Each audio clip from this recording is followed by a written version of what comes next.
Assalamualaikum warahmatullahi wabarakatuh. Waalaikumsalam warahmatullahi wabarakatuh. Ya, mungkin ini video pertama kita. Sebelumnya perkenalkan, nama saya Niko Makbuliani, biasa dipanggil Niko. Saya Ahmad Budi Santoso, biasanya dipanggil Budi. Saya Alfian Rizky, dipanggil Alfian. Ya, jadi kita bertiga ini dulu kenalnya lewat salah satu organisasi di Surabaya, dan sekarang kita lagi di Jabodetabek. Saya tinggal di Jakarta Pusat. Saya Bekasi. Saya di Bogor. Nah, kita akan sedikit bercerita mengenai pertemuan kita, atau gimana sih kita dulu di organisasi tersebut. Sampai-sampai kita meskipun udah jauh, dulu kita di Surabaya, sekarang kita di Jabodetabek, akhirnya kita bisa ketemu lagi gitu. Ya, jadi kita bertiga ini tergabung dalam salah satu organisasi kerelawanan di Surabaya. Dan kita ini dari berbagai macam background. Mungkin diceritakan dulu. Kalau saya itu dulu gabungnya ketika jadi mahasiswa di ITS, ya di ITS. Biasa ITS. Gabungnya dulu di 2014. Kalau Mas Budi sendiri? Kalau saya backgroundnya waktu mengikuti kerelawanan itu saya masih mahasiswa UNESA, jurusan sosiologi. Kalau dirimu ya? Waktu itu gabung relawan masih semester 2 ya, masih mahasiswa. Oh ya, saya tahun 2011 malah. 2014 gitu. Gabungnya 14. Nah, ya jadi saya dari ITS, Mas Budi sama Alfian juga dari UNESA, tapi beda jurusan dan beda angkatan ya. Iya, Dari betul. fakultas. Tapi dengan salah satu organisasi ini akhirnya kita bisa Bertemu di Tanah dan, Rantau. Dari- kenal, dan sampai sekarang masih bisa kenal. Dari keluarga lah. Iya. Nah, ngomong-ngomong soal relawan ini, gimana sih ceritanya awalnya bisa gabung di relawan dulu? Kalau saya sih gabung relawan itu saya melihat pamflet di kampus saya. Nah, itu ada pamflet open recruitment relawan. Nah, dari situ saya tahu kalau ada open recruitment dan mengikuti daftar lah waktu itu. Daftar Dari dan akhirnya ya ikutlah relawan. berarti dari pamflet ya. Kalau Alfian sendiri? Saya lihat dari dulu dari seminar yang judulnya itu Dreamku, kemudian kakak MC-nya itu ada tulisan di belakangnya relawan. Nah, tertarik lah di situ, ada relawan. Kerja Gimana dulunya itu? di ITS itu. Oh iya. Kalau nggak salah itu di jurusan saya, tapi saya malah nggak tahu dulu. Iya. Kemudian saya hubungin kakak tingkat, kebetulan kan ada yang jadi panitia, saya hubungin, dikasih informasi terkait pertemuan. Kakak Melalui panitia siapa waktu itu?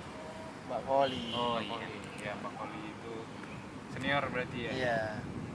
Ya, jadi kalau Alfian lewat suatu event yang diadakan relawan, terus ada kenalan ternyata orang sana, akhirnya dari situ baru disuruh ikut Follow up, kegiatan gitu iya. ya. Oke. Kalau Kalau dirimu? aku sama kayak Mas Budi, jadi ngeliat pamflet di jurusan, wah kayaknya menarik nih acara ini. Nah, terus gabung. Dulu rencananya cuma 2 tahun, ternyata keterusan sampai Bertahun-tahun. Berapa tahun? sekarang kita jalan 7 tahun ya, Yan? Iya, 7 tahun dari awal gabung. Iya, kalau Mas Budi udah berapa berarti ya? Ya 9 tahun ya, atau 10 tahun ya mungkin. Iya, itu cerita awalnya kita bisa gabung di relawan. Nah, tadi kan udah kenalan nih, kita kenalnya dari relawan.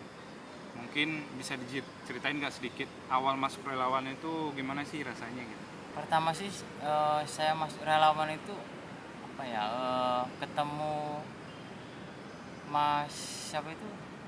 Fahmi ya. Nah, orangnya itu kenal Mas Fahmi. Kenal. Orangnya sangat periang ya. Jadi ketika saya masuk itu kayaknya disambut dengan bahagia. Jadi seneng banget gitu. Perasaannya sih ketika masuk relawan itu sih rasanya. Oh, dengan sosok Mas Fahmi gitu. Sama. Kalau Fir gimana? Kesan pertama yang masuk. Iya. Kesan pertama kan ada orientasi tuh. Mungkin ini ya, korelnya ya, siapa Mas Alvin ya. Dan kan orientasi itu terus menghampiri, ditanyain dari mana. Jadi kan ada kehangatan gitu loh Mas, kedekatan. Lah itulah muncullah timbullah ya nyaman di situ gitu. Tapi akhirnya sering sama Mas Indra waktu itu. Mungkin itu karena program kerja atau program ini ya, apa semacam kayak departemen ya, maksudnya kan ke siaga bencana, cari pelatihan, mungkin Bidang, kan ya bidang lah, bidang terkait kerelawanan gitu Mas. Deket sama beberapa orang. Iya. Kalau aku kesan pertama juga kurang lebih sama kayak Alfian. Jadi waktu itu orientasi ya, kalau nggak salah orientasi di kantor masih di Panjang Jiwo. Itu rasa kekeluarganya sih. Jadi salah satunya ketika break waktu sholat zuhur, kan kita jalan tuh sama-sama ke masjid. Ya itu ya itu diajak oleh Mas Alvin ngobrol. Nah awalnya nggak tahu kalau Mas Alvin itu Korel. Nah jadi kalau Korel itu kayak ketuanya relawan kan ya. Ini kok asik orangnya, terus memang kayak kesan welcome-nya ada gitu. Terus banyak juga kegiatan kita kayak misalnya ke piknik, ada yang masakin misalnya kayak Mbak Yeti atau yang lainnya, kita apa ya, cara itu sih rasa apa welcome-nya, terus rasa kekeluarganya dapat. Itu sih kesan pertama gabung di relawan. Ada nggak sih kejadian seru yang baik-baiknya lah, kita awalnya yang baik-baik dulu, yang masih keinget sampai sekarang itu apa? Yang baik-baik ya kayaknya baik-baik semua ya.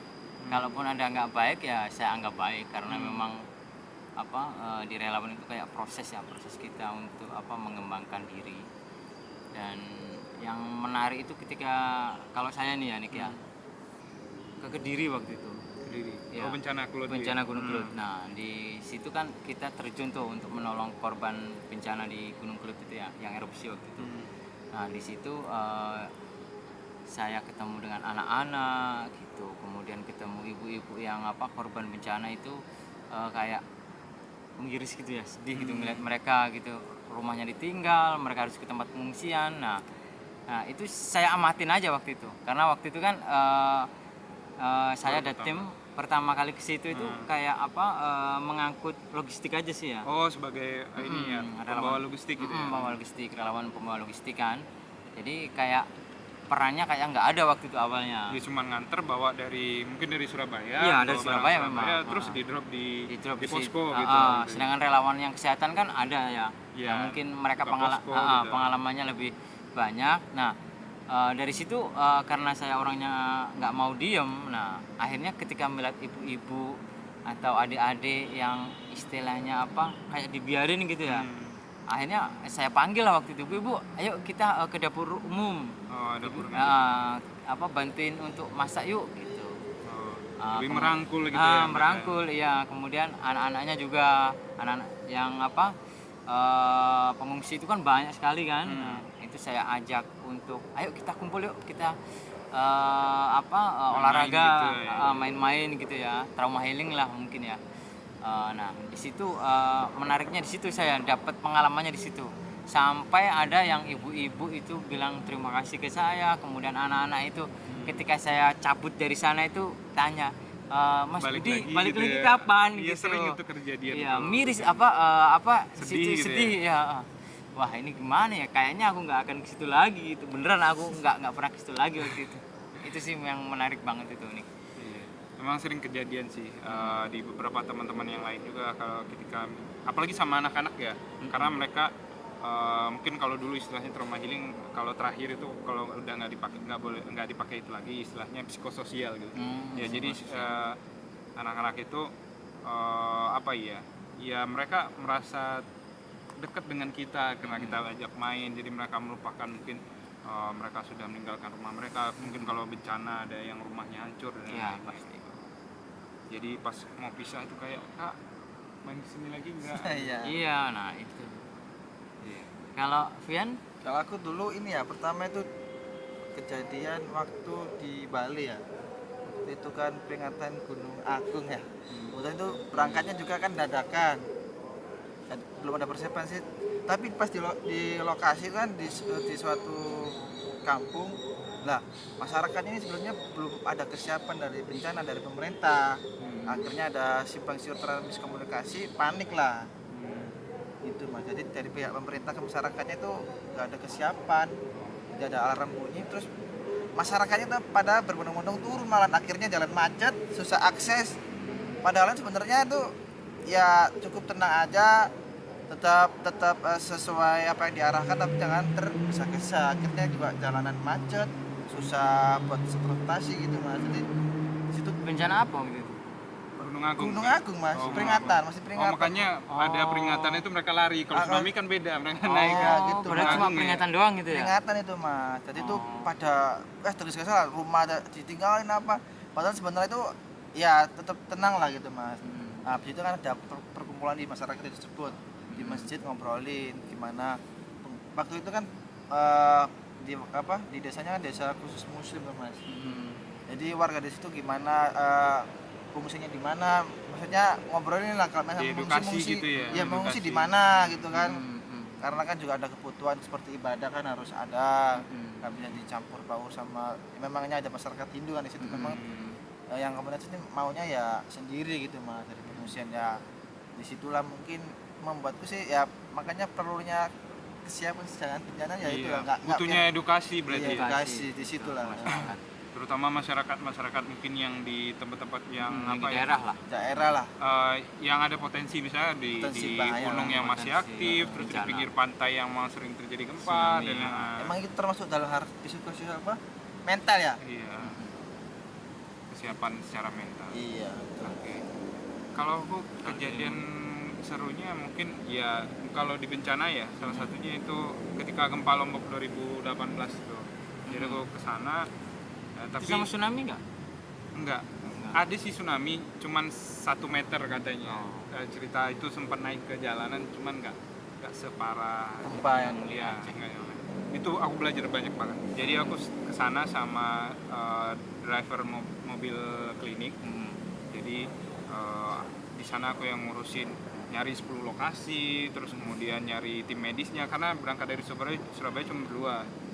Aku sama drivernya, terus harus nyari obat karena untuk itu pengalaman lokasi. Pertama itu ya?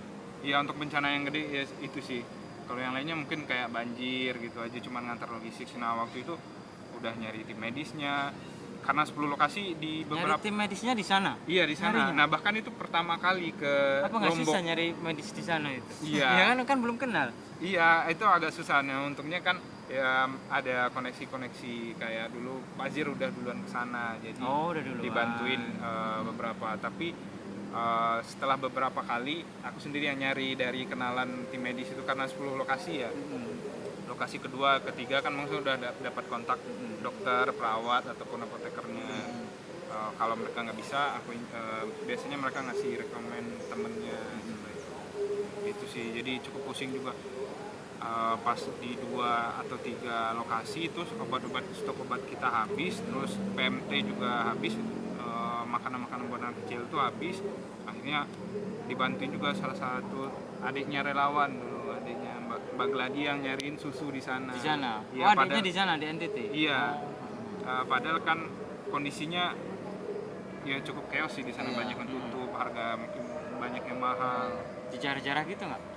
Dijarah sih, iya sempat dijarah. Ada, bukan sih, yang di Palu yang dijarah sih. Kalau yang di Lombok sih belum. Yang bencana berikutnya itu memang ada penjarahan, tapi nggak ikut sekolah. Itu sih yang pengalamannya sama juga kayak Mas Budi. Jadi kita ada tim psikososialnya, cuman di beberapa 2 atau 3 kali lokasi itu ada dari pihak ketiga. Nah untuk berikutnya nggak ada, akhirnya aku sendiri yang ngisi karena emang suka juga sama anak-anak. Aku ajarin belajar bahasa Minang karena aku dari Minang, terus kayak ngitung, terus nyanyi gitu sih. Sampai sekarang masih kontak nggak? Enggak sih sama anak-anak, tapi sama kebetulan kan ada tuh relawan setempat namanya Emil. Masih kontak-kontakan sih sama dia. Ya meskipun nggak terlalu, masih ada sih kepengen kalau suatu saat ada kesempatan mau main lagi ke Lombok, karena Lombok keren sih. Jadi kalau kemarin tuh selama 10 hari itu lebih banyak ke aksi, pengennya sih liburan memang benar-benar nikmatin Lomboknya. Amin. Nanti kalau kita ada sponsor ya. Kalau aku yang menarik itu yang di Gunung Kelut itu, anak-anaknya kan dulu kan SD kalau nggak salah ya, SD. Nah kemarin 2021 ini, tahun ini aku di DM di Instagramku, aku nggak tahu dia bisa tahu Instagramku, aku juga nggak tahu. Tiba-tiba aku di DM sama dia, diceritain dia pengalaman dia ketika bertemu dengan aku sama teman-teman relawan. Kemudian setelahnya itu dia itu sering nyeritain kalau ketika bencana itu ketemu aku, Mas Budi ya gitu sama aku yang menginspirasi dia katanya gitu kan. Sampai sampai sekarang dia kalau nggak salah udah SMA kalau nggak udah lulus gitu kan. Nah, kemudian cerita itulah dia DM ke aku dan aku sampai kayak ternyata terharu gitu ya. Iya, terharu dan ternyata masih bisa ya masih bisa komunikasi gitu. Luar biasa itu. Iya, kalau sih Sosial. nggak, mungkin mereka juga nggak tahu ini mungkin ya. Iya, itulah menurut aku keajaiban Iya, di Vian. Jadi ketika aku membantu mereka waktu itu 2014 kalau nggak salah Gunung Kelut itu erupsi 14, kan 2014. Nah, dia kan di Kediri itu kan ya pelosok lah ya. Tapi ketika sekarang gitu ya, ternyata dia masih bisa berhubungan aku dengan nge-DM aku gitu loh. Kadang juga statusku kadang dilihat atau di like. Keren. Oke, setelah Niko tadi sering tanya, sekarang aku mau tanya nih Nick sama Fian. Apa sih yang menurutmu berguna itu ketika ikut menjadi relawan dan sampai sekarang itu meskipun kalian aku juga udah berumah tangga. Iya, berumah Rumah tangga tangga masih sendiri. Iya. Ketika sekarang itu udah nggak begitu aktif di relawan, apa sih yang berguna? Dari aku dulu Ya, nih. Banyak sih kalau ketika di relawan dulu, salah satu hal yang paling aku rasakan itulah aku kan suka main ya. Main apa? Keluar kota. Sama Alfian ini sering keluar kota. Nah, jadi Touring. Iya, ada touring, ada main apa kayak pokoknya sering keluar kota lah. Iya. Dan kalau di relawan ini karena dia ada di hampir di setiap daerah, jadi kita kalau mau kemana itu kita kontak dulu teman-teman yang ada di sana, misalnya relawan cabang mana, Malang. iya. Dan Dapat nomornya dari mana waktu itu? ya itu biasanya dari kenalan kita juga, maksudnya entah itu dari korelnya atau kita udah pernah kontak-kontakan dengan cabang sebelumnya. Kan ada grup relawan. Nah, ya. Kan yang nonton nggak tahu Iya. makanya. Ya kita ada misalnya grup sejatim atau dengan yang lainnya.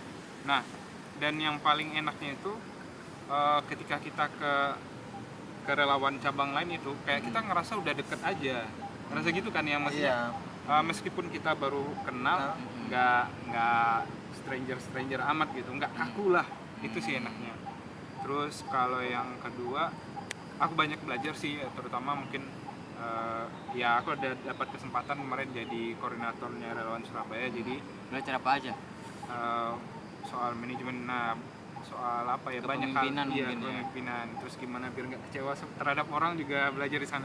Ya biasalah di organisasi manapun terkadang ketua itu tumbal ya. Iya, pokoknya gitulah, banyak hal yang bisa dipelajari di situ. Nah, kalau sekarang pun meskipun udah nggak di Surabaya lagi, udah 1 tahun di sini, masih tetap bantuin teman-teman yang di Surabaya.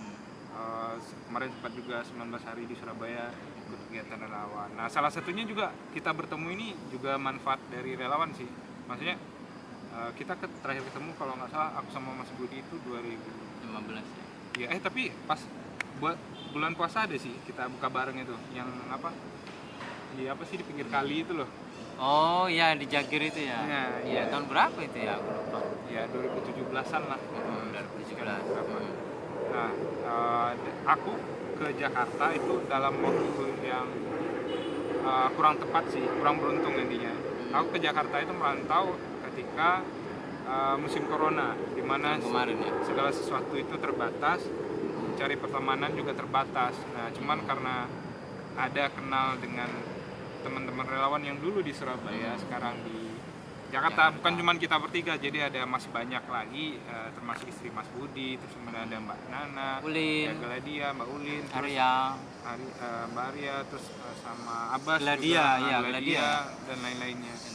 Akhirnya kan kita sering ngumpul juga, maksudnya memang buat bikin pertemanan yang baru agak susah sekarang, tapi dengan adanya yang lama, teman-teman yang di Surabaya dulu ada di sini, itu cukup membantu sih. Kita sering ngumpul, sering buka puasa bareng. Ya, buka puasa bareng, makan bareng, termasuk juga kenikahan Alvin kita bareng. Iya, kita dukung lah nikahnya. Iya. Itu sih banyak sih manfaatnya kalau dari aku yang perasa ini. Kalau Vian apa ya? Pertama itu ini Mas, pertama jejaring pertemanan Mas ya. Pertama itu waktu itu kebetulan ada panggilan wawancara Mas, tes di Jakarta. Nah, ada kenalan juga kan di Jakarta Timur. Nah, Ule ya kalau nggak salah ya. iya Ule itu betul mas. Jadi kan namanya kan belum pernah ke Jakarta mas ya, hubungin Iya. siapa ini? Nggak ada keluarga Gak ada juga keluarga di sini. juga, akhirnya kontak lah, ya, kontak. Alhamdulillah dapat lah mas, dapat Tempat tinggal. tempat tinggal, terus responnya juga baik, namanya Mas Ule. Nah dari situ timbullah terus kenal sama teman-teman juga di Jakarta Barat, relawan. Dan itu pas ada orientasi dulu mas ya, Mas Budi dulu ikut juga dulu sama Mbak Tami di base camp. Oh iya, Nah. yang Jakarta mana itu? Barat ya? Iya Jakarta Timur, Jakarta Timur. daerah ya. Tebet gitu mas ya. Saya rasa sih memang di organisasi relawan ini memang terkait jejaring ya, link gitu. Selain kita kan memang backgroundnya kan dulu kan gak punya waktu kuliah, setelah kita kuliah keluar kita apa? Ya itu tadi terkait pekerjaan mungkin mas. Gitu lah. Oke, berarti sangat bermanfaat ya Sangat bermanfaat sekali mas. jejaringnya. Jejaringnya. Aku sih merasakan kalau aku juga sama sih jejaringnya itu. Jadi aku merasakan di relawan itu memang ada apa kayak apa ya? Keluarga. Iya, rasa kekeluargaan itu ada. Jadi ketika kita merantau di mana gitu ya, nggak ketemu sama relawan yang di Surabaya, kita bisa ketemu relawan RZ yang Cabang di cabang. Waktu itu daerah itu. di Bekasi kan saya. Bekasi. Nah, tapi waktu itu di Bekasi juga aku dihubungi relawan dari Surabaya yang dia itu tinggalnya di Bekasi. Ketika dia lulus kuliah di Surabaya, dia kan pulang ke Bekasi, kerja di Bekasi. Nah, ketika tahu saya ke Jakarta, dia yang pertama kali ngubungin saya juga, mencarikan tempat itu dia. Nah, itu menurut saya sangat-sangat berguna sekali itu ketika di relawan. Networknya mantul mas. Oh ya, dengar-dengar Vian ini juga mencari istri juga jodoh dari relawan kalau nggak salah ya. Bukan Iya nggak jodoh sih? dari relawan mas, sebenarnya Oh, itu bukan. dari Iya, konfirmasi, awal konfirmasi. itu ini terkait training ya mas ya. Training memang ranahnya ranah cakupan keilmuan relawan gitu. relawan lah ya, terkait disaster manajemen yang kebetulan itu Pelatihan. pelatihan. Kebetulan itu di Semarang mas. Di Semarang ada pelatihan, saya ikut nih sebagai individu kan. Nah dari situ muncullah kan beberapa ada organisasi dari banyak lah mas, termasuk PMI, Mapela. Kemudian dari situlah ketemu ketemu calon. sosok Iya, wanita yang Iya. mendapatkan hatinya. Mbak Dewi kalau nggak salah namanya. Nah dari situ mas muncullah kenalannya. Sebenarnya tuh nggak langsung kenalan cek, Nggak langsung taruh berarti kan? nggak langsung. Nggak langsung. Ya Butuh kita berapa tahun butuh gitu ya? sekitar pelatihannya 2015 mas ya. 2015 mas pelatihannya. Nikahnya 2021. Nikahnya 2021. 6 tahun 6 berarti. tahun. Setelah aku dapat kerja nih tahun 2019 ini aku Alhamdulillah. dapat kerja mas. 2019 dapat kerja di pertama di Jawa Timur di Pasuruan nih dapat kerja. Kemudian saya juga kan si perempuan ini nanyain kejelasan gimana kan udah kerja kan mas ya, Nggak gitu. mau digantung orangnya. Namanya kan perempuan gantung. Iya. Kemudian ada tawaran mas, Kepastian. ada tawaran lagi proyek di Jawa Barat waktu itu di Cirebon ya. Namanya orang usaha mas ya, paling nggak kan Iya. ada kedekatan daerah gitu mas. Ya, ini cocok Semakin ini ya. dekat ya, awalnya Semakin dari dekat. Pasuruan jauh, oh ini udah di Jawa Barat, sama-sama Jawa Barat. Iya. Habis di Jawa Barat kita ketemuan mas, ketemuan di daerah Jakarta. Waktu itu di Kota Tua mas. Untuk membicarakan mau Membicarakan. ke jenjang serius ya. Iya betul. Dari situlah dari 2019 ke 2020 kan pandemi nih mas, tertunda. Oh, gara-gara pandemi jadi tertunda. Awalnya ya? dulu niatnya 2020-an Iya berarti ya. 2020 tertunda ya nggak apa-apa, tertunda sambil kita nabung lah mas ya. Alhamdulillah implementasinya 2021 gitu mas. Iya, iya, iya. Berarti ternyata jodohnya Vian itu bukan dari relawan ya. Tapi iya ada mungkin dari jiwa kerelawanannya Iya, ikut kerelawannya, pelatihan, ikut malah pelatihan. ketemu dapat jodoh aja Iya. gitu. Nah kalau Mas Budi ini justru dapatnya di relawan ya. Oh, Ceritakan iya. dikit Wah, dong Mas. saya kena ini. Ya, kalau saya emang istri saya dari relawan ya. Teman-teman udah tahu lah ya siapa. Awalnya itu di relawan itu memang kan ada relawan akhwat juga kan ya, perempuan kan. Lirik Mas Widi ini. Jadi gini, saya juga merasa sih kalau saya itu emang apalagi kondisi seperti ini. Jadi saya melihat mana sih kira-kira perempuan yang suka sama saya gitu. Jangan sampai ketika nanti saya mengutarakan atau saya ajak nikah itu dia menolak saya gitu. Soalnya saya pernah sekali itu ditolak gitu loh. Jadi saya nggak mau yang kedua kan. Nah, akhirnya Itu alasannya kenapa ditolak kalau yang pertama itu dulu? mungkin apa ya? Oh, dia Aku nyari nggak alasan tahu. yang lain gitu Iya, berarti iya. ya, cuma Aku nggak yang- tahu. Dia yang tahu lah. Kalau aku kan cuma menduga-duga kan. Nah, yang istri saya ini kan saya lihat kok kayaknya suka sama aku gitu kan. Nah, entah aku pikiran juga aku nggak tahu kan namanya jodoh kan. Ya udah, ketika aku tahu, oh ini kayaknya ada bibit-bibit dia suka sama aku. bisa lah gitu kan. Ya Bisa bisa lah, lah. Nah, bisa. baru lah itu aku ngobrolin yang serius sih dan ternyata dia menerima. Oh ya udah deh. Jodoh sampai sekarang. Berapa lama dulu Mas? Tahun berapa proses? itu Mas? Prosesnya itu berapa tahun dulu Mas? Prosesnya Kalau aku kan eh, bertahun-tahun loh Mas baru. setahunan lebih kayaknya prosesnya itu. Setahunan lebih ya, nggak sampai 2 tahun, setahun lebih ya. Prosesnya itu apa ya? Saya memang saya membuat usaha itu kan banyak waktu itu ya, banyak pilihan. Oh, nomor jaring. ya itu kata temen aku dulu, Umam atau Alvin, yang bilang gitu. Budi itu kalau setiap ketemu itu pasti Nebar nebar jaring. Ya biarinlah konsepnya orang bilang kayak gitu kan. Tapi kan waktu itu aku emang niatku itu melihat mana sih perempuan yang kelihatannya itu suka sama aku atau terinspirasi dari aku. Nah siapa tahu ketika aku serius dia mau gitu, mau Terima. Nah, dan ternyata waktu istriku yang sekarang itu, waktu itu aku lihat emang ada ketika aku usaha-usaha seperti itu, dia itu yang kelihatan, oh ini yang suka aku gitu. Makanya aku akhirnya serius ke dia, bukan ke yang lain. Mungkin itu tips juga buat yang Ya, tips termasuk yang saya jomblo juga. ya. Jadi tebar jaring kalau katanya. Nebar jaring kalau emang kelihatan ya itu udah itu Ya, aja yang ya, diusahain. Yang Yang lain lain. usaha. Betul. Berarti bermanfaat kita ya, ngobrol-ngobrolin kita ya, sampai ada keluar tips untuk mencari jodoh. Cari jodoh. Oke, mungkin itu aja ya obrolan kita kali ini. Ini kita lanjutin di sesi selanjutnya, Pembahasan yang lain. pembahasan yang lainnya. Tetap ikutin dan jangan lupa subscribe dan Komen juga. komen terus dan share juga like videonya, di share like videonya juga. supaya kita bisa mengembangkan dan semangat untuk membuat konten-konten selanjutnya. Terima kasih. Terima kasih. Sama-sama.